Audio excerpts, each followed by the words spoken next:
Olá, caros estudantes, mais uma vez estamos juntos. Quero saudar a todos com um abraço virtual e caloroso e dizer que mais uma vez aqui, com muito prazer, para dar andamento em nosso processo de aprendizado. Eu, professor Itan, vocês aí de casa, e vamos dando andamento, né, nesse processo, nesse devido momento de afastamento social. Bem, quanto à minha aparência, eu sou afrodescendente, de cabelos e barbas crespos, grisalhos, eu tenho a pele parda e meus olhos são castanhos. Estou vestido com um guarda-pó branco sobre uma camisa preta. Então, dando continuidade ao que vamos ver hoje, né? O que vamos aprender, nós vamos falar sobre a diferença entre texto em verso, que é o poema, e o texto em prosa. Né? Que há as diferenças de estrutura entre esses dois tipos de estilos de texto, há diferenças, por exemplo, no verso há declamação, não é? Então, existem as diferenças entre esses dois estilos de texto, e nós vamos falar um pouco deles agora, sobre prosa e poema. Poema que muitas vezes a gente confunde, a gente também chama de poesia. Mas poema tem a ver com estrutura, não é? Pensem em corpo e alma. O poema seria a estrutura e a poesia seria o espírito, a alma do poema, aquilo que há de subjetivo, de mais bonito, não é? Então, poema é estrutura e poesia tem mais a ver com a subjetividade, né? Que o poeta impõe, coloca, né, seus sentimentos dentro do poema. Então, vamos começar. Prosa e poesia, poema eu já inverti ali, né, para a gente ter uma assimilação das coisas, que pode inverter. A prosa é a forma natural de comunicação entre seres humanos, sendo o texto em prosa constituído em discurso direto e livre.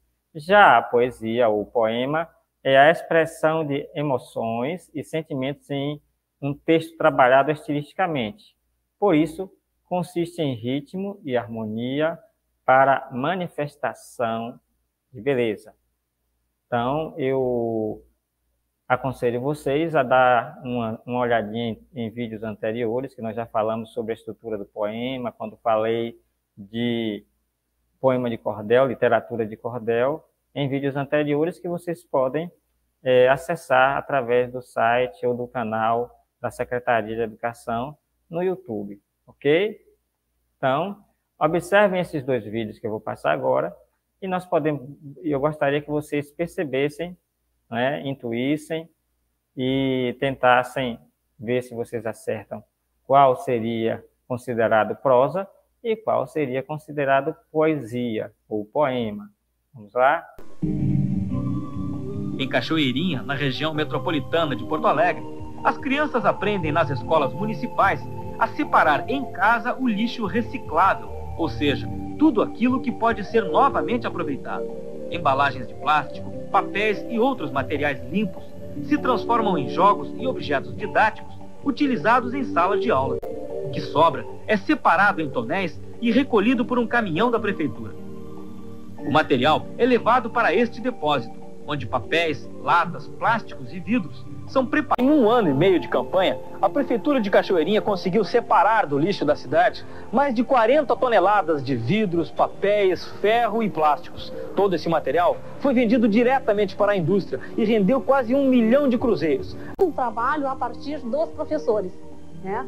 Os professores são os multiplicadores. Então, os professores receberam, né, uma palestra com filmes, slides, e foram conscientizados que deveriam passar isso para os seus alunos. Isso, inclusive, faz parte do currículo escolar.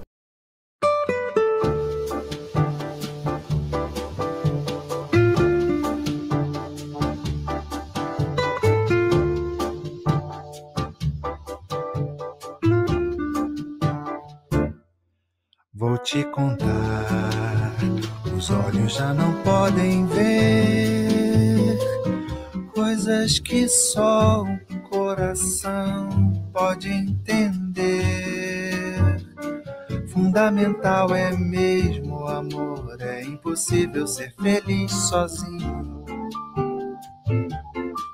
O resto é mar, é tudo que eu não sei contar. São coisas lindas que eu tenho pra te dar.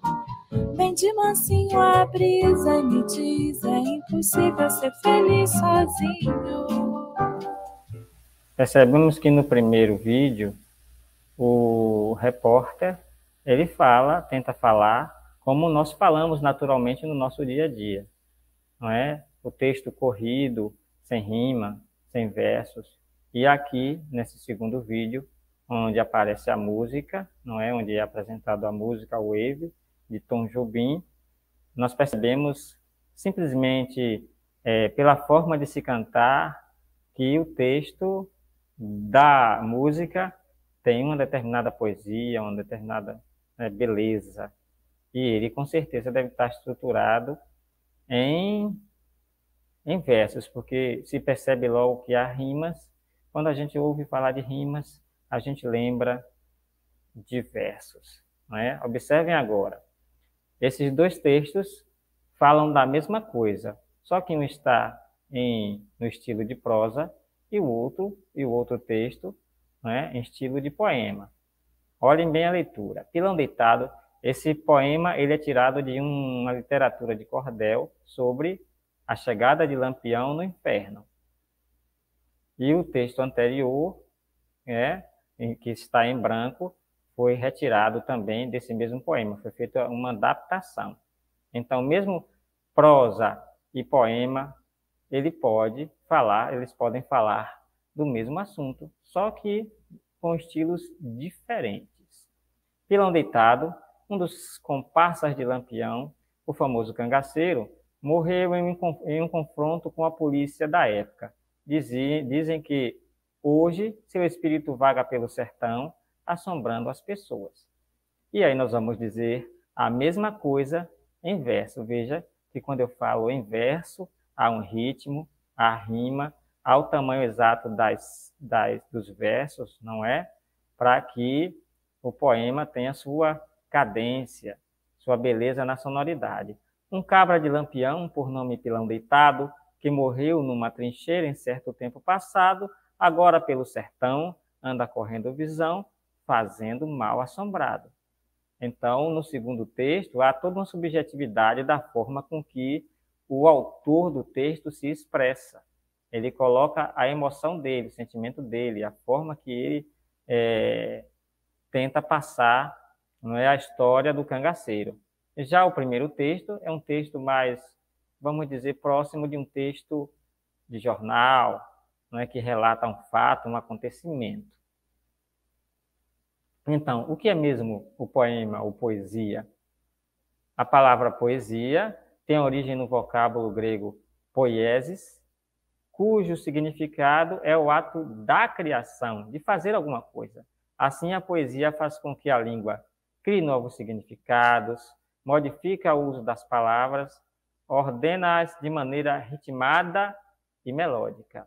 Olha aí esse pequeno trecho de poema, nós percebemos logo a mudança de significado das palavras, que de alguma forma não muda o sentido do que o autor quer dizer, essa alternância de significado, mas traz uma certa beleza, não é? A alma, o poema, a poesia do poema. A beleza que o autor tenta colocar naquilo que ele escreve. Querido céu, hoje eu te vi chorar e também fui dormir chovendo. Veja que ele faz uma troca no sentido das palavras chorar e chover, não é? Chorar fica com o sentido de chover e vice-versa. E o chovendo traz o sentido de chorar. Mudou o significado das palavras, o sentido, mas, não é, na verdade, a expressividade, aquilo que ele quer dizer, permanece, o autor quer dizer, permanece, não é? Fica diferente, devido à troca das palavras, mas o sentido que ele quer transmitir é o mesmo, só que aí aparece com uma certa beleza, certa diferença. O poema poesia, não é? Quando surgiu como forma, não é, na sua estrutura, era acompanhada de instrumentos musicais, feita para ser cantada. Então, não é, nasceu já para ser cantado. Se é cantado, tem ritmo, tem melodia, tem cadência. Também, os poemas são escritos para serem lidos em voz alta, logo, há um trabalho com a sonoridade dos vocábulos, como aquilo que ultrapassa a função utilitária ou denotativa da linguagem. Então, o que é que acontece? Quando a gente escreve um poema e a gente declama o poema, o declamador coloca ali suas emoções, não é? Ele coloca suas emoções e interpreta o poema de uma forma que traga ao público que está assistindo também essa emoção que é passada pela declamação do autor, né? do declamador, na verdade. Observem o exemplo aqui no vídeo. A vida são deveres que nós trouxemos para fazer em casa. Quando se vê, já são 6 horas. Quando se vê, já é sexta-feira. Quando se vê, já é Natal. Quando se vê, já terminou o ano. Quando se vê, não sabemos mais por onde andam nossos amigos. Quando se vê, perdemos o amor da nossa vida. Quando se vê, já passaram-se 50 anos. Agora é tarde demais para ser reprovado. Se me fosse dado um dia, uma oportunidade, eu nem olhava o relógio.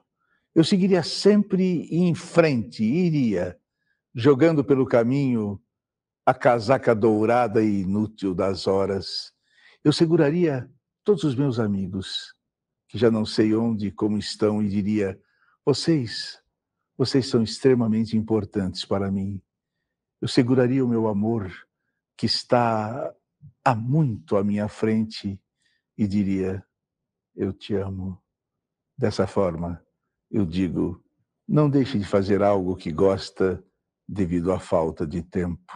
Não deixe de ter alguém ao seu lado ou de fazer algo por puro medo de ser feliz. A única falta que será desse tempo que, infelizmente, não voltará mais.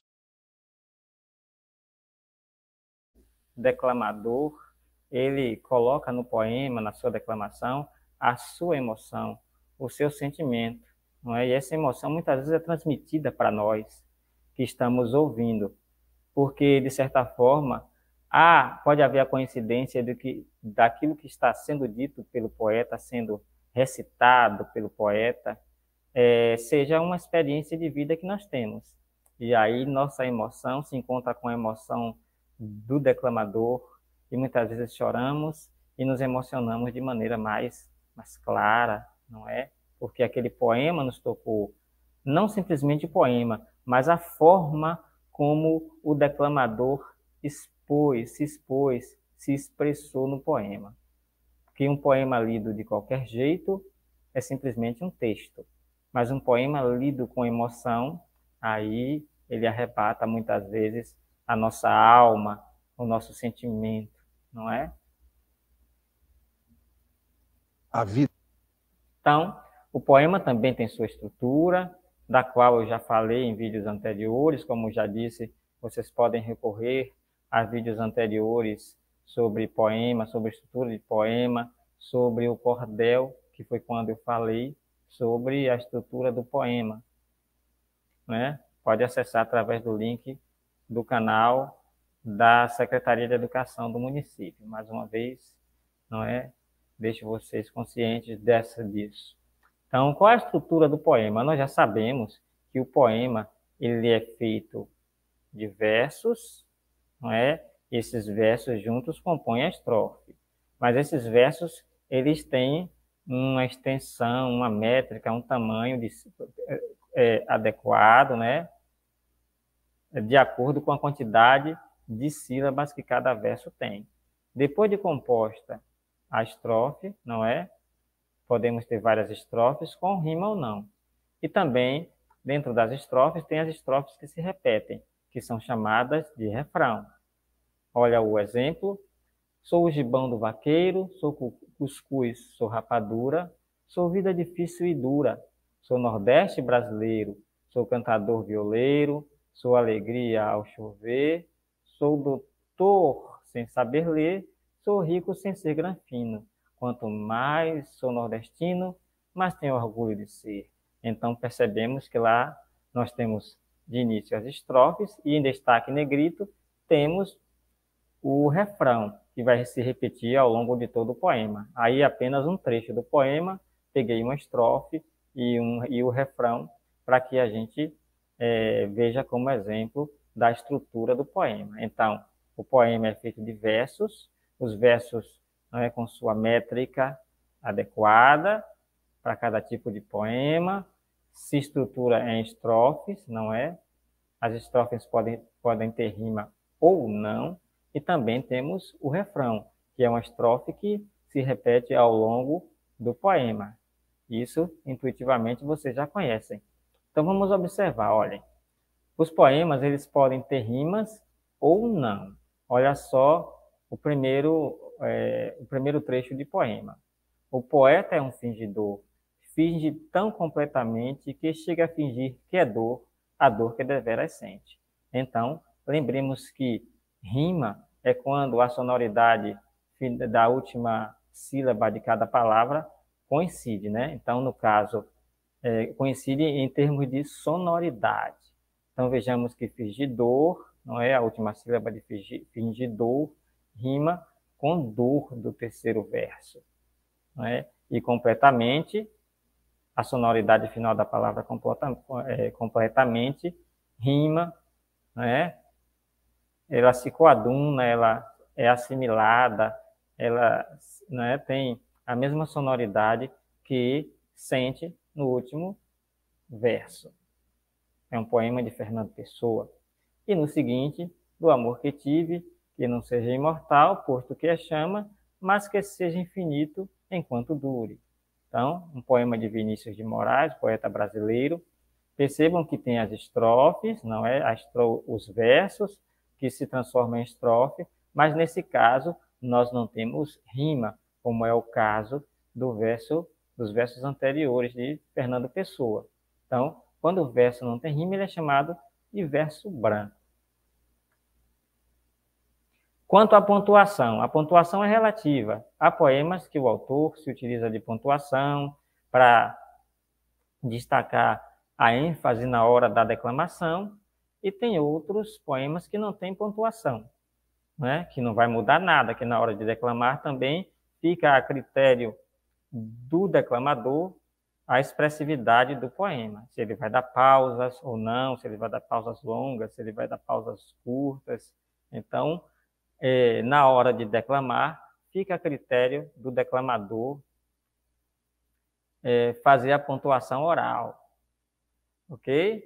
Olha aí. Não se compra o amor, nem se troca a alegria. Caráter não tem penhor, bem-querer a gente cria. E na vida se aprende, felicidade não se vende, pois não é mercadoria. Mas aqui nós temos um pequeno trecho de poema, também pontuado, e a pontuação que se utiliza é a mesma pontuação que nós podemos utilizar nos textos em prosa. Ok? Essa pontuação, como eu já disse, vai ajudar ao declamador a dar determinadas ênfases, fazer pausas na hora que ele estiver declamando, proferindo o poema. Ok? Meu Brasil, eu quero olhar para o teu céu, ver as estrelas, ver a lua. Não quero ver o amanhecer, crianças dormindo na rua. Não quero ver crianças fora da escola, crianças pedindo esmolas. Não quero ver crianças abandonadas. As crianças de hoje são os adultos nós já sabemos, né? Do amanhã. Cecília Silveira Gonçalves, autora do poema. Então, os poemas também eles têm uma variedade de tipos, não é? De estruturas, de formas de serem escritos. Eu coloquei aqui os mais conhecidos, não é? O soneto é uma estrutura de poema que na maioria das vezes ele fala de amor. Não quero dizer que simplesmente ele só fale, seja tema dos sonetos apenas o amor, né? Mas na maioria das vezes, sim. Então, os sonetos têm uma estrutura fixa e devem ser constituídos por 4 estrofes. 2 delas devem ser quartetos, ou seja, estrofes com 4 versos, e 2 delas devem ser tercetos, com 3 versos. Nós já vimos a estrutura do poema aí acima, logo antes, né? Agorinha mesmo. Então, nós podemos imaginar essa estrutura. 2 estrofes com 4 versos e 2 estrofes com 3 versos. Mas temos a ode, que é um poemas que exaltam algo ou alguém, como a natureza, a vida ou os deuses. Temos também um poema épico, né? Poemas sobre figuras míticas e outros heróis, como, por exemplo, a gente lembra daquela história de Troia, que é uma história épica, mas o poema épico também pode ser realizado, não é? Exaltar uma nação, e assim, ou heróis de uma nação, não é? Então, isso é um poema épico. Poema narrativo, poemas que contam uma história, o nome já diz tudo, não é? Poema dramático, qualquer poema construído em verso. Poema lírico, poemas sobre os sentimentos e pensamentos do poeta. Quando fala em lírico, fala da subjetividade, do sentimento particular do poeta, ok? Existem outros tipos de poema, outras estruturas de poema, mas eu estou citando para vocês, assim, o que nós podemos considerar que são os mais evidentes, ok? Não podemos lembrar que, por exemplo, nós temos aqui a literatura de cordel, que é um tipo de poema, é um estilo, uma estrutura poética, ok? Então, quanto aos temas, gente, o poema, ele pode variar muito, pode falar simplesmente de amor, pode falar dos sentimentos de um autor, do seu poeta, mas pode também se envolver com situações políticas, falar da realidade, retratar, denunciar mazelas sociais, ok? Então, o poema, ele não é simplesmente algo que nos traz emoções sublimes, aquelas emoções do coração, da alma. O poema também pode nos ajudar a ver a realidade, a enxergar a realidade, pode denunciar, pode protestar, ok? Então, o poema não é só simplesmente aquela coisa emotiva, que traz ideia de amor, de uma paixão entre 2 pessoas. O poema, ele é utilizado para despertar outros pensamentos e outros sentimentos em quem os lê, não é? Quem lê poema. Olha aí, dedução. Esses 2 poemas, 2 trechos de poemas são do mesmo autor. Veja a variação, não é, de temas que ele utiliza. O primeiro, com certeza, é um poema mais amoroso, mais sentimental. Não acabarão nunca com o amor, nem as rugas, nem a distância. Está provado, pensado, verificado. Aqui levanto solene minha estrofe de 1000 dedos e faço o juramento. Amo, firme, fiel e verdadeiramente. Já no segundo poema, que tem um cunho, uma ideia mais política, olha só o que ele diz. Na primeira noite, eles se aproximam e roubam uma flor do nosso jardim, e não dizemos nada. Na segunda noite, já não se escondem, pisam as flores, matam o nosso cão e não dizem nada. Até que um dia, o mais frágil deles entra sozinho em nossa casa, rouba-nos a luz e, conhecendo o nosso medo, arranca-nos a voz da garganta e já não podemos dizer nada. Veja que esse poema, na verdade, é uma denúncia, ok? Então, ele está sendo utilizado de forma politizada. Poema, como a prosa, pode ser, não é, utilizado para vários fins. Então, e a prosa? Vamos ver. O que é a prosa? Já falamos um pouquinho de poema. Vamos ver o que é a prosa, não é? A prosa É um gênero narrativo em que o discurso é livre e direto, sendo organizado diretamente da palavra em latim, sendo originado diretamente da palavra em latim, prosa, a mesma coisa. A escrita e a pronúncia é igual, prosa. Então, é um gênero que a gente pode considerar narrativo. Geralmente, o texto é estruturado em parágrafos, mas alguns escritores criam o próprio estilo de narrar e, em alguns casos, abrem mão de parágrafos ou até mesmo sinais de pontuação. Nós temos que ver que existem várias formas de narrativa, ok? Temos que ter consciência disso. Não é só aquela narrativa que a gente conhece que conta histórias. A narrativa, o texto narrativo literário e o texto narrativo não literário, que nós vamos ver agora um pouquinho à frente. O texto em prosa busca criar uma imagem da realidade, fictícia ou não. Então, a prosa, ela tenta evidenciar a realidade, ok? E muitas vezes essa realidade é uma realidade fictícia criada pelo próprio autor, certo? Então, o texto em prosa busca criar uma imagem da realidade, fictícia ou não, o mais concreta possível. Para isso, utiliza o modo natural de narração para explorar metáforas e acontecimentos.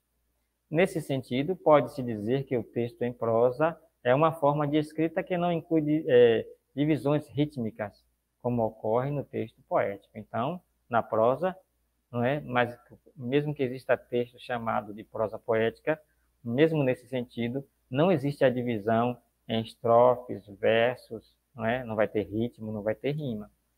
A questão da prosa poética é a beleza no que é dito. Então, tipo de prosa. Então, existe a prosa literária.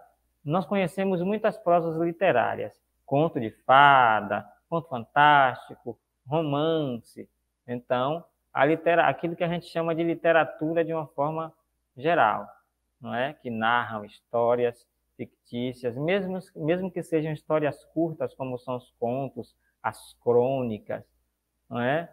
Então, essa é a prosa literária. Olha o exemplo aí. Vejam que a pontuação é normal, ok? Mas sempre que há a fala de um personagem na prosa literária, nós podemos perceber que algo se chama, na hora da fala da personagem, se introduz essa fala com o sinal de pontuação chamado travessão, que todos nós já conhecemos. Então, a pontuação varia muito. Aí depende da intenção, depende da fala da personagem, do que o personagem está falando, do que o autor também quer expressar. A pontuação ajuda no sentido do que o texto quer dizer, ok? Então, vemos aí que esse é um texto narrativo, contando uma história, tem um personagem, ou mais de um personagem, e a fala desses personagens são introduzidas pelos travessões, ok? Isso é uma norma dentro desse tipo de escrita, ok? De texto literário. Seguindo, temos os textos não literários, inúmeros. Então, nós temos aqui, como exemplo, uma notícia. A pontuação também é a mesma, não é? O texto é corrido, sem estrofes, sem versos. Então, um texto escrito linearmente e que a pontuação também se apresenta da mesma forma que o texto que eu coloquei anteriormente, da prosa literária, mas percebam que num texto como esse, que é uma notícia, existe também a sua devida estrutura, não é? Temos aí o título e temos o corpo do texto. Percebam que aqui, nesse tipo de texto, nesse gênero de narrativa, que é o não literário, percebam como é representada a voz de uma pessoa que foi entrevistada à fala. Ela está aqui, ó, eu danço desde criança. Percebam que o que está abrindo a fala da personagem, ou melhor, da pessoa entrevistada, não é o travessão, e sim aspas. As aspas começam aqui. Eu danço desde criança, Faz 7 anos que estou aprendendo as danças e os ritmos do oeste africano. Por ser uma linguagem muito difícil, especialmente no começo, eu queria saber das pessoas que dançavam comigo como era para elas aprender movimentos tão diferentes dos que estamos acostumados a fazer, com ritmos tão complexos como os africanos. Foi aí que surgiu a ideia de fazer o documentário. Então, percebam que aqui está sendo representada a fala da pessoa que foi entrevistada, e essa fala está entre aspas, não vem com travessão. Então, texto, não é, da prosa literária e da prosa não literária tem as suas devidas particularidades na sua estrutura e na sua forma de escrever, de pontuar, né? Utilizam os mesmos tipos de pontuação, mas a depender da função social do texto, ok? Isso daí pode variar, essa questão da pontuação e da estrutura vai variar, não é? Então, gente, olha aí, tipos de prosa. Então, coloquei algumas aqui que nós já conhecemos, as prosas literárias, romances, contos, que nós podemos variar em inúmeros tipos de contos, de fada, conto fantástico, conto de terror. Temos as crônicas, que relatam fatos do dia a dia, os autos, lembram daquele filme O Auto da Compadecida? O filme foi baseado em um livro, ok? De mesmo nome, O Auto da Compadecida. E nos não literários, vejamos, aí temos reportagens, temos notícias, temos documentários, dentre outros, temos artigos científicos, não é? Monografias, textos que não são literários, já diz tudo. São textos mais informativos, que tentam retratar a realidade como ela é, ok? Ou fazer estudos sobre esta realidade. Então, gente, eu fico por aqui. Muito obrigado e até mais. Um abraço caloroso em todos. Tchau.